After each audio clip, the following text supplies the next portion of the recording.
যে ব্যক্তিকে নিয়ে সারা বাংলাদেশে উথাল পাথাল হচ্ছিল, তোলপাড় হয়ে যাচ্ছিল রাজনৈতিক মহল, এখন জানতে পাচ্ছি যে সেই ব্যক্তি আসলে ক্যান্সার রোগে আক্রান্ত।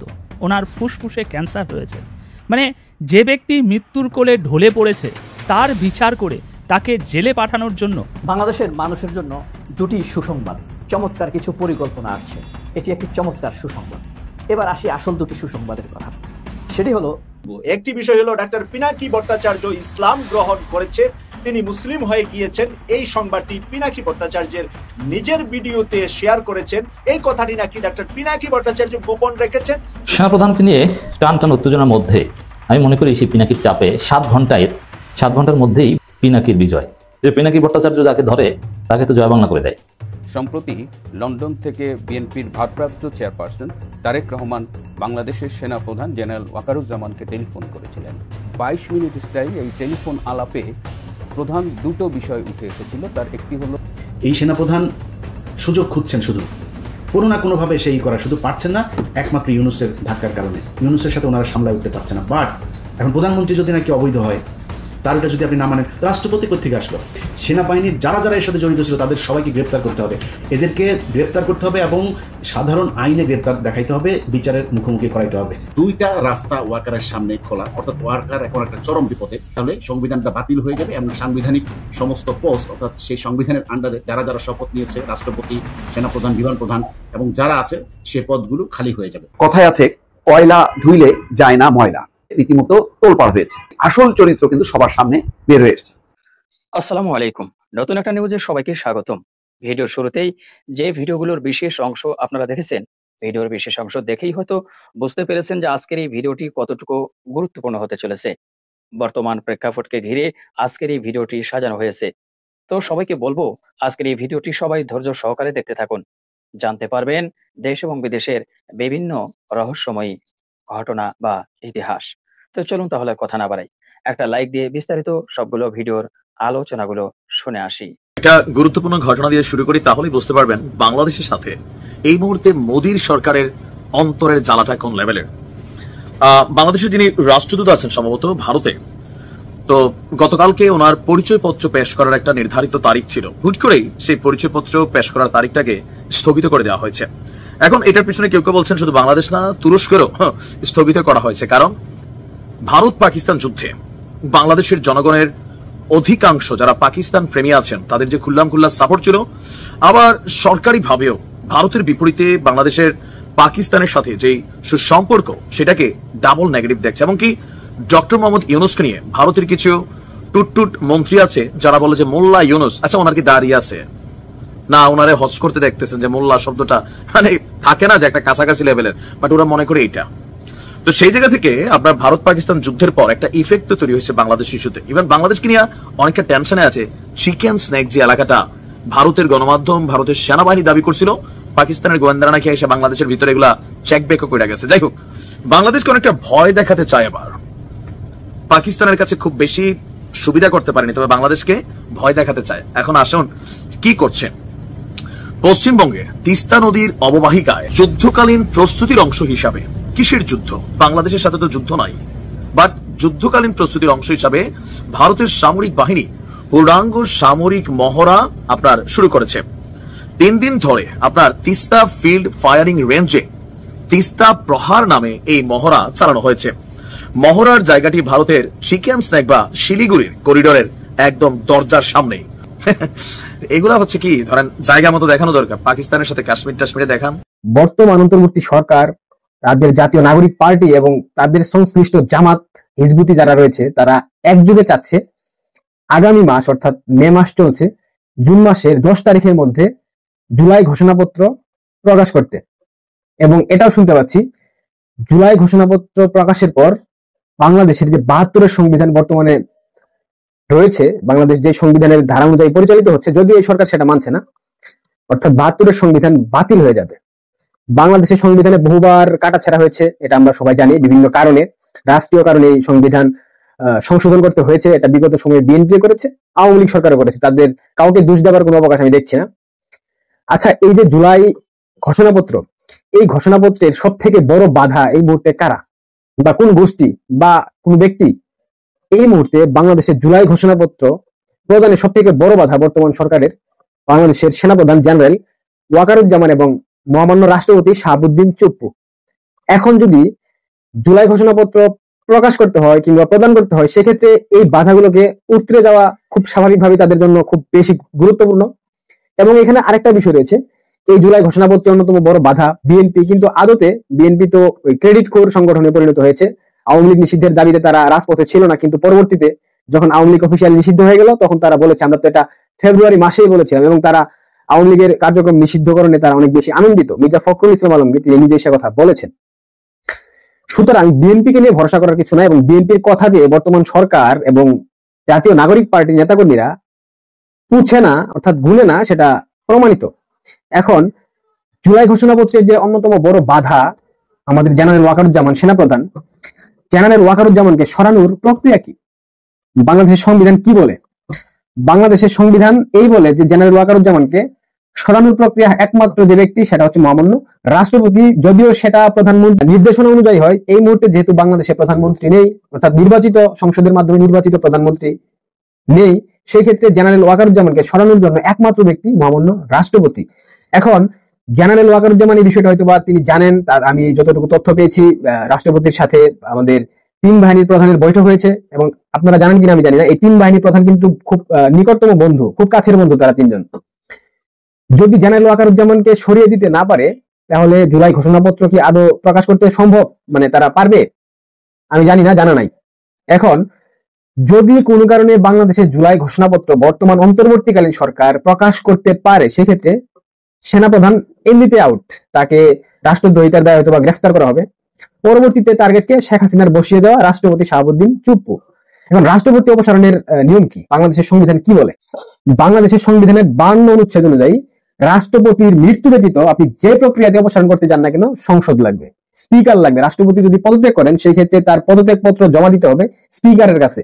যদিও বাংলাদেশের রাষ্ট্রপতির পদত্যাগ সংক্রান্ত ইস্যু সবকিছু প্রধানমন্ত্রী নিয়ন্ত্রণ করে থাকেন, কিন্তু এই মুহূর্তে ওই যে বললাম নির্বাচিত সরকারের কোনো প্রতিনিধি প্রধানমন্ত্রী বাংলাদেশে এই মুহূর্তে নেই, তাহলে রাষ্ট্রপতি অপসারণের কোনো প্রক্রিয়া বর্তমান অন্তর্বর্তী সরকারের হাতে নাই। যদি তারা সেনাপ্রধানকে ষড়যন্ত্রের মাধ্যমে বলেন কিংবা কোন প্রক্রিয়ার মাধ্যমে বলেন অপসারণ করতে পারে, সেই ক্ষেত্রে রাষ্ট্রপতিকে সরিয়ে দেওয়া তাদের জন্য অনেকটা সহজ হয়ে যাবে। তাহলে মূল প্রক্রিয়ায় অর্থাৎ জুলাই ঘোষণাপত্রের অন্যতম বাধা জেনারেল ওয়াকারুজ্জামান, এটা তো পানির মতো পরিষ্কার। তাহলে কি জেনারেল ওয়াকারুজ্জামানকে সরিয়ে দেওয়া পসিবল? তারা কি সরিয়ে দিতে পারবে? এবং যদি কোনো কারণে সরিয়ে দেয় তাহলে কিন্তু না রাষ্ট্রপতি বাঁচবে না জেনারেল ওয়াকারুজ্জামান বাঁচবে, দুজনকেই গ্রেফতার করা হবে, এবং সেটা রাষ্ট্রদ্রোহিতার অপরাধে কিংবা আওয়ামী লীগ সরকার কর্তৃক নিয়োগপ্রাপ্ত সেই জায়গা থেকে হয়তো তাদেরকে গ্রেফতার করা হবে। দুটি বিষয় নিয়ে কথা বলবো। একটি বিষয় হলো ডাক্তার পিনাকি ভট্টাচার্য ইসলাম গ্রহণ করেছে, তিনি মুসলিম হয়ে গিয়েছেন। এই সংবাদটি পিনাকি ভট্টাচার্যের নিজের ভিডিওতে শেয়ার করেছেন। এই বক্তব্যটা আবার দিয়েছেন বাংলাদেশ থেকে পালিয়ে যাওয়া প্রধানমন্ত্রী শেখ হাসিনা। এই বিষয়টা নিয়ে আমরা চলে যাব ডাক্তার পিনাকি ভট্টাচার্যের ভিডিও থেকে সর্বপ্রথমে শেয়ার করব, এবং ভিডিও থেকে শেয়ার করে আপনাদেরকে শোনাবো যে পিনাকি ভট্টাচার্যকে যে ইসলাম গ্রহণ করেছে সেই কথাটা কিভাবে যৌক্তিক হিসাবে তুলে ধরেছেন শেখ হাসিনা। আমি শুধু আনবো ডাক্তার পিনাকি ভট্টাচার্য ইসলাম গ্রহণ করেছেন, উনি মুসলিম এবং উনার শ্বশুর জামাতের নেতা, এবং এই জামাত নেতার মেয়ে বিয়ে করেছেন ডাক্তার পিনাকি ভট্টাচার্য। এই কথাটি নাকি ডাক্তার পিনাকি ভট্টাচার্য গোপন রেখেছেন, এবং কি করে উনি ভট্টাচার্য উপাধি ব্যবহার করেন এই প্রশ্ন করেছেন শেখ হাসিনা দিল্লি থেকে। শেখ হাসিনা বলেছে উনাকে ইসলাম গ্রহণ করেছে, উনার ওয়াইফ মুসলমান, এবং কোনো এক জামাত নেতা টাঙ্গাইলে ওনার শ্বশুর বাড়ি, এবং জামাত নেতার মেয়ে উনি। আর জামাত নেতা শেখ হাসিনা দেখেন সবাইকে যাই বলুক, সবাইকে আধা মুসলমান কাঁচা মুসলমান ইসলাম ভালো করে পালন করে আর না পরে, শেখ হাসিনার মাথায় আছে যে জামাতের নেতার মাইয়া বিয়ে দিবে কোনো অমুসলিমের সাথে নয়, বা পালাইয়া গিয়েও বিয়ে করবে না। এখন জামাতের নেতার মাইয়া যেহেতু বিয়ে করছে, তাহলে পিনাকি নিজে আগে ইসলাম গ্রহণ করছে তারপরে বিয়ে করেছে। এটা হলো শেখ হাসিনার যৌক্তিক কথা। অনেক সময় পাগলের কাছ থেকে তো অনেক ভালো কিছু পাওয়া যায়, তো শেখ হাসিনার কাছ থেকে আমরা এটা জানতে পেরেছি। এই দেশটা টিকবে কেমনে আমার বলেন? ধানমন্ডির মতো জায়গায় মমতাজ এতদিন ধরে পালায়া ছিল, তো এই দেশের পুলিশ করে কি, ডিজিএফআই করে কি, এনএসআই করে কি, গোয়েন্দা সংস্থা কি করে? আপনি এই দেশ কেমনে টিকাবেন? এই যদি হয় গোয়েন্দাদের অবস্থা, তাহলে আপনি এই মানে ভবিষ্যতে যে আরও বড় ধরনের কোনো ঘটনা ঘটবে না সেটা আপনি সামলাবেন কেমনে? পারবেন না সামলাইতে। তারপরে কি করলো, হাসিনার বাড়ি ভাঙবে পোলাপান, ওটা তো বাকশালের আতুর ঘর, ওইখানে বসে এই দেশের যত অপকর্ম সব হয়েছে, এই দুর্নীতি থেকে শুরু করে এই পর্যন্ত এই বাংলাদেশের যত অবক্ষয় ভারতের যত যোগ সাজস, ভারতকে এই দেশে কাজ করতে দেওয়ার যত কিছু ওই ঘরে বসে হয়েছে, ওইটা পাবলিক টয়লেট বানানো উচিত। একদম মানে লিটারালি এটা এরকম না যে মানে মানুষ যায় এখন তো হিসু করে, এইভাবে না, বানাই দিতে হবে, পুরুষ মহিলারা আলাদা করে মানে বাথরুম বানাইতে হবে এবং লিখে দিতে হবে বাথরুমের ওইখানে সামনে বড় করে ব্যানার থাকতে হবে, একটু হেগে যান, এটা এই জায়গা হইতে হবে। প্রচণ্ড ঘৃণার একটা স্থান হওয়া দরকার। ওইটা মানুষ ভাঙতে চেয়েছে, জনগণ চেয়েছে, সেনাবাহিনী যায় বাধা দেয়। সেনাবাহিনীর কাজ কি? এদেরকেই করা নাকি? এদের আপনার বাধা দিতে যাইতে বললো কে? এরপরে বাংলাদেশে যত ধরনের 2 দিন পর পর এই যে আমি টেলিভিশন পত্রিকার নাম ধরে বলছি না, ডিজিএফআই থেকে নোট দেওয়া হয়, এটা মাঝখানে বন্ধ ছিল, এই গত কয়েক মাস ধরে আবার শুরু হয়েছে, নোট দেওয়া হয়, এইভাবে নিউজ ছাপতে হবে। ছাপছেন ভাই, আপনাদের কাছে মনে হইতে পারে যে আমরা বোধহয় কোনো পক্ষকে বোধহয় মানে এই দেশকে মনে হয় রাজনীতি শূন্য করতে চাই, রাজনীতিবিদদের হাতে মনে হয় দেশ যাক, সেটা আমরা চাই না। আমরা চাই হচ্ছে গিয়ে এই দেশের এই তৃতীয় পক্ষ শক্তি এসে তারপর এই দেশ নিয়ে নেক। এত কিছু মনে করার কিছু নাই ভাই। আপনি যদি মনে করেন যে আমরা বিক্রি হয়ে যাইতে পারি, এখনও কারোর অত টাকা হয় নাই যত টাকা আওয়ামী লীগের ছিল, বিক্রি হওয়ার সুযোগ ছিল। তো কুরবানির আগে যেহেতু হই নাই, কুরবানির পরে বিক্রি হওয়ার কোনো কিছু নাই, ওই দাম আগের দাম আর এখন পাওয়া যাবে না। সো এটা মনে করেন না, যদি কিছু বলে থাকি না, যেটা বলি সেটা আপনাদের ভালোর জন্য বলি। আপনারা শুধু একটা জিনিস মাথায় রেখেন, এই সেনাপ্রধান সুযোগ খুঁজছেন, শুধু কোনো না কোনোভাবে সেই করা, শুধু পারছেন না একমাত্র ইউনুসের ধাক্কার কারণে। ইউনুসের সাথে ওনারা সামলায় উঠতে পারছে না। বাট আপনাদেরকে এই বুদ্ধি কে দেয় আমি জানি না। আমি ভাই খুব ছোট মানুষ, খুব অল্প বুঝি। আমার বুঝে যেটা মনে হয়, অনেককে অনেকভাবে বোঝানো হয়েছে যে চুপ্পুকে সরাইলে নাকি দেশ নাকি কীভাবে নাকি কি হয়ে যাবে। আরে ভাই, আপনি হাসিনারে সরিয়ে দিয়েছেন প্রধানমন্ত্রী, তো আপনি মানেন না মানেন, সে তো ওই দেশের প্রধানমন্ত্রী হয়েই ছিল। এখন প্রধানমন্ত্রী যদি নাকি অবৈধ হয়, তার ওটা যদি আপনি না মানেন, তো রাষ্ট্রপতি কোত্থেকে আসলো? ওই সংসদ থেকেই হয় নাই রাষ্ট্রপতিটা? ওই সংসদ আপনি মানেন না। আপনি এই যে ইশরাককে আপনি বানাইতে দিচ্ছেন না, অনেকেই ফতোয়া দিচ্ছেন যে ইশরাককে বানানো যাবে না। কেন? কারণ হচ্ছে ইশরাক ওইটা যদি দেয় তাহলে তো ইশরাককে আবার আমাদের ওই নির্বাচনটা মেনে নেওয়া হবে।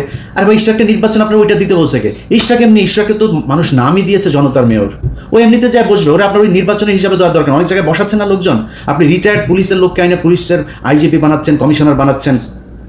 আর ইশরাকের মতো একজন মানুষকে, আপনি এত জনপ্রিয় একজন মানুষকে আপনি দিচ্ছেন না, আপনার সিটি কর্পোরেশনের মেয়র হইতে দিচ্ছেন না। তো এইসব মানে বানায় নিজেদের ভেতরেই করে। বিএনপি জামাতের ভিতরে বিশাল ফাটল। ভাই, আপনি কি মনে করেন যে এই দেশে যদি নাকি ইন্ডিয়া আবার এই দেশের দখল নেয়, কন্ট্রোল নেয়, আপনার মনে হয় বিএনপি বা জামাত কাউকে মানে ছেড়ে দিবে? এটা বিএনপির, ওরা কিছু বলিস না আমাদের লোক, এটা বলবে যে জামাত আমাদের খুব করেছে, আমাদের মাফ করে দিয়েছে, জামাতের ওদের কিছু বলিস না মনে হয়?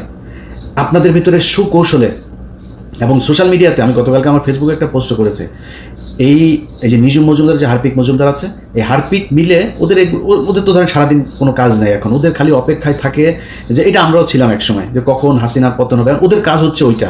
বাট আমাদের সাথে যে জনসমর্থনটা ছিল, ওদের সাথে সেই সমর্থনটা নাই। পার্থক্য শুধু এই জায়গাটাতে। ওরা করছে কি, বিএনপির নামে আইডি খুলছে, অমুক উপজেলা যুবদল, অমুক জেলা ছাত্রদল, এভাবে খুলে বিএনপির আবার শিবিরের নামেও খুলছে একইভাবে। বিএনপিকে দিয়ে বলাচ্ছে শিবিরকে, জামাতকে, আবার জামাতকে দিয়ে খালেদা জিয়াকে নিয়েও খুব বিশ্রী ভাষায় কথাবার্তা বলাচ্ছে। বিএনপির লোকজন খেপছে। এই যে দুই পক্ষের মধ্যে মুখোমুখি দাঁড় করিয়ে দেওয়া হয়েছে, দাঁড় করিয়ে দিয়ে বোঝানো হচ্ছে যে তোমাদের জন্য বিএনপির চাইতে আওয়ামী লীগ বেটার একটা প্রতিপক্ষ। আবার বিএনপিকেও বোঝানো হচ্ছে যে তোমাদের জন্য জামাতের চাইতে আওয়ামী লীগ অনেক ভালো, বেটার প্রতিপক্ষ। কারণ জামাত আসলে জামাতের অনেক বেশি জনপ্রিয়তা লাভ করবে, তাদের কাছ থেকে তোমরা কখনো ভোটে জিততে পারবে না। এই যে জিনিসগুলো বুঝায়া যা করা হচ্ছে, সব গোয়েন্দা সংস্থার খেলা। এবং এই গোয়েন্দা সংস্থা কন্ট্রোল হচ্ছে কোত্থেকে? ভারত থেকে। তো যে বিষয়টা নিয়ে ভিডিওটা আজকে করতে এসেছি ভাই, সিম্পল, শুধু নিজে নিজে হিসাব মিলান। বিডিআর হত্যাকাণ্ড, এই দেশের প্রধান, এই বাংলাদেশকে 15 বছর যে আপনার কন্ট্রোল করলো ভারত, সেটার প্রধান দরজা ছিল হচ্ছে পিলখানা হত্যাকাণ্ড। এই পিলখানা হত্যাকাণ্ডের বিচার কে হইতে দিচ্ছে না? সেনাপ্রধান হইতে দিচ্ছে না। প্রথম আলো, এই দেশের জঙ্গি নাটকের মূল হোতা, সেই প্রথম আলোর সামনে লোকজন গেল জিয়াফত করতে, ওর অফিস ভাঙতেও জানে, কারোর ধাক্কা মানে অফিসে গায়ে হাত দেয়নি। আর্মি সরাসরি চলে গেল, পুলিশের আগে আর্মি সেখানে যায় লোকজনের মারলো। একটা ছেলেকে প্রথম আলোর নিচে নিয়ে সেনাবাহিনীর পোশাক পরা লোকজন সেখানে তাকে মারলো। এইসব ঘটনাগুলো কি? আমরা এখনো বেঁচে আছি ভাই, আমাদেরকে কিনতে পারবে না। ডিজিএফআই ওই টাকা পয়সা দিয়া, ওই যে কি বলে ওর নাম কি, ডাক্তার জাহিদ টাহিদ, আরও কিছু ইউটিউবাররা আপনারা কিনছেন, মাসে মাসে পে করেন। অন পেমেন্টে এদেরকে দিয়ে আপনারা নিজেদের পারপাস সার্ভ করেন। এগুলি দিয়ে আমাদের কাউন্টার দেওয়া যাবে না ভাই। এক খুনি জিয়াউল হাসানের উপর দিয়ে কি পুরো সেনাবাহিনীকে পার করে দেওয়ার চেষ্টা চলছে? মানে একজনের দিয়ে বাকি সব কি মানে সাবসাইড করে দেওয়ার চেষ্টা চলছে? বা এই মুহূর্তে কি সংস্কার বা কি হইতে পারে? মানে আওয়ামী লীগ এর কার্যক্রম নিষিদ্ধ, এখন পরবর্তী বিষয়টা কি মনে করেন আপনি? সেনাবাহিনীর দিকে কিন্তু মানুষের অনেকের দৃষ্টি, বিশেষ করে ওয়াকার সাহেবের বিভিন্ন সময়ের যে কার্যক্রম, সবকিছু মিলিয়ে আপনার পর্যবেক্ষণটা আপনি কি মনে করেন, কি করা উচিত এখন? জি, প্রথম যে জিনিসটা হচ্ছে, আমি বাকি, কারণ সেনাবাহিনীর শুধুমাত্র সেনাবাহিনীর সংস্কার করে তো কিছু হবে না, তার সাথে আমরা যেটা প্রশাসন, বিচার ব্যবস্থা, আমাদের বিদ্যমান আইনের সংস্কার, যেটা মানে আইন তো আছেই, সেটাকে কিভাবে জুডিশিয়াসলি প্রয়োগ করা যায় সেই জিনিসগুলো সংস্কারের, সেটা নিশ্চয়ই আপনারা বলবেন বা সেটা ধরে নেই সেগুলো হবে। তাহলে সেনাবাহিনীর দিক থেকে সংস্কারের আগে যে জিনিসটা আসলে দরকার সেটা হচ্ছে, আমরা কি এই 5ই আগস্টের পরে সেনাবাহিনী অথবা সশস্ত্র বাহিনীর কোনো দিক থেকে কোনো বক্তব্য আসছে যে আমরা খুনি স্বৈরাচারী পতিতা হাসিনার এবং তার দল বা প্রশাসনের চাপে পড়ে বাধ্য হয়ে, যেহেতু আমাদেরকে নিয়ম অনুযায়ী সরকার প্রধান বা প্রতিরক্ষা বাহিনীর প্রধানের কথা শুনতে হয়, সেই কারণে আমাদেরকে আমরা এই অন্যায়গুলা হয়েছে যেগুলার জন্য আমরা অনুতপ্ত, এবং সেই জায়গা থেকে আমরা চাই ভবিষ্যতে আমরা যে পথটুকু চলবো সেখানে আমরা জনগণের আস্থা নিতে চাই। তারা সংস্কার কতটুকু করবে তার আগে তারা কি এই তাদের মাইন্ডসেটটা যে হ্যাঁ স্বীকার করে নেওয়া যে অন্যায় হয়েছে, খারাপ কিছু হয়েছে, যেটা একটা জাতীয় সেনাবাহিনী, সেটা তো শুধু আমি সেনাবাহিনীর সদস্যতা না, আমাদের সবার সেনাবাহিনী, সেই সেনাবাহিনী কি সেই জিনিসটা স্বীকার করছে, সেটা ইম্পর্টেন্ট। যখন সে এই জায়গাটাতে স্বীকার করবে যে হ্যাঁ আমরা এই অন্যায় করেছি, এই অন্যায়গুলো আমি করি নাই, বাট আমাদের বাহিনী তার দায়িত্ব এড়াইতে পারে না, তখন কিন্তু সে সংস্কারগুলো আইডেন্টিফাই করতে পারবে, হ্যাঁ ব্যত্যয়গুলো কোথায় কোথায় হয়েছে, আমাদের কি করবার কথা, তার বাদে আমরা তার বাইরে কি কি জিনিসগুলো করেছি, কেন করেছি, সেটাকে অ্যাভয়েড করার কোনো উপায় আছে কিনা, সেগুলো সে করতে পারবে। প্রথম কথা, রাওয়া যেটা রিটায়ার্ড আর্ম ফোর্সেস অফিসারদের একটা অ্যাসোসিয়েশন, সেখানে কিন্তু একটা আলোচনা হয়েছে, যেখানে মাহমুদ ভাই জয়েন করছিলেন সপ্তাহ দিনের আগে। সেখানে যে ব্যাপারটা হচ্ছে, সেখানে কিন্তু এই জিনিসটা আসছে হালকা ভাবে, বাট আমি যে জিনিসটা বলতে চাই এবং সেখানকার অফিসারদের গ্রুপের কথাবার্তাগুলো শুনে আমার মনে হয় যে সংস্কারের ব্যাপারে যে সেনাবাহিনীতে সংস্কারটা হওয়া উচিত, আমাদের সার্ভিং রিটায়ার্ড সমস্ত অফিসাররা কিন্তু সেটা বুঝেন। এখন তারা মনে করছেন রাজনৈতিক প্রভাব মুক্ত একটা সশস্ত্র বাহিনী তারা চান বা বলছেন, বাট আমার কথা হলো আমাদেরকে কিন্তু flip side of the coin সেখানেও তাকাতে হবে। আমরা গত 30 বা 40 বছরে কি দেখছি, শুধু রাজনৈতিক প্রভাবমুক্ত সেনাবাহিনীর কথা বললে হবে না, সেনাবাহিনীর প্রভাবমুক্ত রাজনৈতিক পরিবেশ সেটাও কিন্তু আমাদের আলোচনা করতে হবে। তো আমার মনে হয়, কারণ আমরা দেখছি তো সেনাবাহিনী কিভাবে ইন্টারফেয়ার করে বা করেছে, সেনাবাহিনী ইন্টারফেয়ার করতে পারে যখন জাতীয় দুর্যোগ বা সেই ধরনের জায়গাগুলোতে আমরা আসবো, জনগণ চাবে।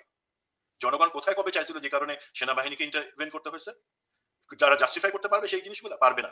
সুতরাং সংস্কারের ক্ষেত্রে প্রথম জিনিস হলো আমাদের মিলিটারি লিডারশিপকে উপলব্ধি করতে হবে এবং বলতে হবে যে হ্যাঁ ব্যত্যয় হয়েছে, অন্যায় হয়েছে, আমরা নিয়মের বাইরে গিয়ে একটা ফ্যাসিবাদী স্বৈরাচারী খুনি সরকারকে শুধু সাহায্য করি, ক্ষমতায় টিকে থাকতে সাহায্য করি নাই, বরঞ্চ আমাদের কিছু কিছু লোক সেক্ষেত্রে সেই অন্যায়গুলোর সাথে জড়িত ছিল, স্বীকার করিনি আমরা, সেটা আমরা স্বীকার করি নাই। তাহলে হবে কি, প্রথম জিনিস আমি বললাম যে না, যারা করছে তারা আউট, আমরা সেটার সাথে নাই, আমরা এখন সংস্কার করব যারা সংস্কার পন্থী বা আমরা চাই দেশের জনগণের আকাঙ্ক্ষাতে বাস্তবায়ন করতে। দেন প্রথম জিনিস হচ্ছে এই জায়গাটা যে আমাদেরকে চিন্তা করতে হবে রাজনীতির প্রভাবমুক্ত সেনাবাহিনী কিভাবে আসে, এবং একই সাথে আমরা রাজনীতিতে হস্তক্ষেপ করবো না, যেটা পিনাকিদা বললেন, ইলিয়াস বললো যে কেন ভাই আমি এই ছেলে পেলেকে বাচ্চার সাথে পলিটিক্যাল লোকজনকে বাসায় দাওয়াত করে করে খাওয়াবো, পিকনিক ফুর্তি করবো, আমার সেটা কাজ না, আমি ওই জায়গা, ওইটা আমার দায়িত্ব না, আমার অন্য অনেক দায়িত্ব আছে। তো সেই জায়গাগুলোতে কিভাবে আমরা অ্যাভয়েড করব, একটা প্রফেশনাল সেনাবাহিনী হিসাবে থাকবো, সেটা আমাদেরকে নিশ্চিত করার জন্য চিন্তা করতে হবে এবং প্রস্তাবনা রাখতে হবে। 3 নাম্বার যে জিনিসটা করতে হবে, আমাদেরকে যে সার্ভিস চিফস আছেন তাদের নিয়োগের ব্যাপারে অবশ্যই একটা সেটা শুধু সেই জন্য না, অন্য অনেক গুরুত্বপূর্ণ বিষয়ের জন্য আমার মনে হয় সরকারকে পদক্ষেপ নিতে হবে, একটা জাতীয় নিরাপত্তা কাউন্সিল বা ন্যাশনাল সিকিউরিটি কাউন্সিল তৈরি করা, যার মাধ্যমে সেখানকার ব্যক্তি আবার কারা হবে সেটাও কিন্তু একটা ঐক্যমত্যের ভিত্তিতে আসতে হবে, যে এই ধরনের লোক সেখানে আসতে পারবে। সেই ন্যাশনাল সিকিউরিটি কমিটি যে service chiefs army, navy, air force তাদের নির্বাচনের ব্যাপারে সিদ্ধান্ত নেবেন, এবং সেই আর অফিসারদের যে প্রমোশন বা অফিসারদের নিয়োগ বিভিন্ন সংস্থায় সেটা কিভাবে হয়েছে আমরা দেখছি। পাতি আওয়ামী লীগের নেতা ফোন করে বলছে আমার শালা, আমার ভাই, আমার বাপ, তারা এই জায়গায় দেন, তারা হয়ে গেছে কি সে আওয়ামী লীগের সাথে লোক। কিন্তু সুমন ভাই, ধরেন এই 5ই আগস্টের পরে যে পরিবর্তনটা আসার দরকার ছিল, যেটা আমি বলছিলাম যে এক জিয়াউল হাসান ছাড়া। প্রিয় দর্শক শ্রোতা, আশা করি সবগুলো ভিডিও দেখেছেন এবং বিস্তারিত আলোচনাগুলো আপনারা মনোযোগ সহকারে শুনেছেন। তো অবশ্যই এবার আপনাদের মূল্যবান মতামতটা জানিয়ে দিবেন, পারলে ভিডিওটি শেয়ার করে সবাই দেখার সুযোগ করে দিবেন। আর আমাদের এই চ্যানেল নাসির ইসলামিক মিডিয়া সেন্টারে যদি আপনারা নতুন হন, প্রতিনিয়ত এই ধরনের সকল প্রকার নিত্য নতুন আপডেট খবরগুলো পেতে আমাদের এই চ্যানেলটি সাবস্ক্রাইব করে আমাদের সাথে থাকুন। ইতিমধ্যে যারা অলরেডি সাবস্ক্রাইব করে দিয়েছেন সবাইকে অসংখ্য ধন্যবাদ জানিয়ে ভিডিওটি এখানে শেষ করছি। ভালো থাকবেন সবাই। আল্লাহ হাফেজ।